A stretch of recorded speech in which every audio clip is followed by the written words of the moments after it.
Guys, we have some breaking news from here in Washington. Republican Congressman Jason Chaffetz, right there, the chair of the powerful House Oversight Committee, is not going to be running for re-election. This is news that the congressman is just confirming. He was first elected in 2008. He was one of the first and most prominent Republican lawmakers to drop support of then candidate Donald Trump after that infamous Access Hollywood tape. As you might remember, he then reversed course a few weeks later to say he would vote for the party nominee. So Jason Chaffetz now putting on his Facebook page, I'm going to read you a little quote here.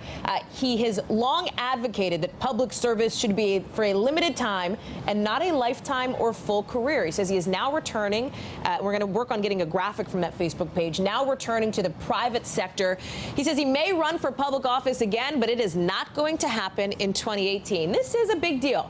And this is all happening just in the last couple of minutes here. We are fortunate to have with us Ryan Streeter, the AEI Director of Domestic Policy and a former senior policy advisor to Governor Pence, somebody who knows the Republican field well. Julie and David are back with me.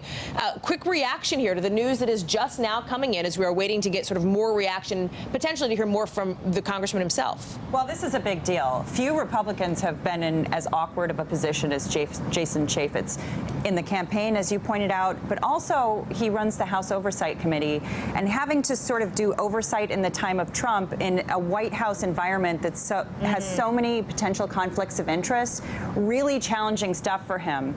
I mean, if Hillary Clinton had won, he would have been a Republican all-star. You know, there would have been a lot of appetite to go after all sorts of different investigations on the Clinton White House.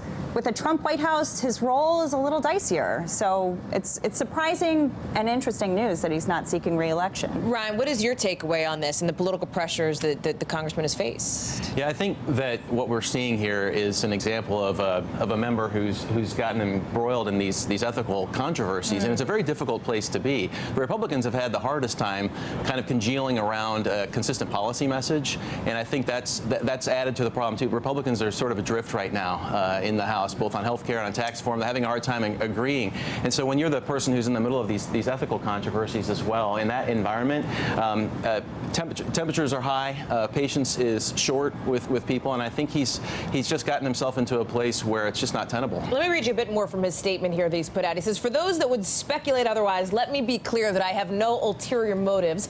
I am healthy." He says, "I am confident I would continue to be re-elected by large margins," adding, "I have the full support of Speaker Ryan," he says, to continue as chairman of the Oversight and Government Reform Committee, but reiterates his decision now to leave the public sector, return to the private sector. He is somebody that has, as we've been talking about, been in a precarious position, David, and not one of these top allies, I would say, in Congress for President Trump. Well, yeah, when you take away your endorsement or support for him during the campaign, then come back, they remember that kind of thing in this White House. This president certainly does. He certainly does.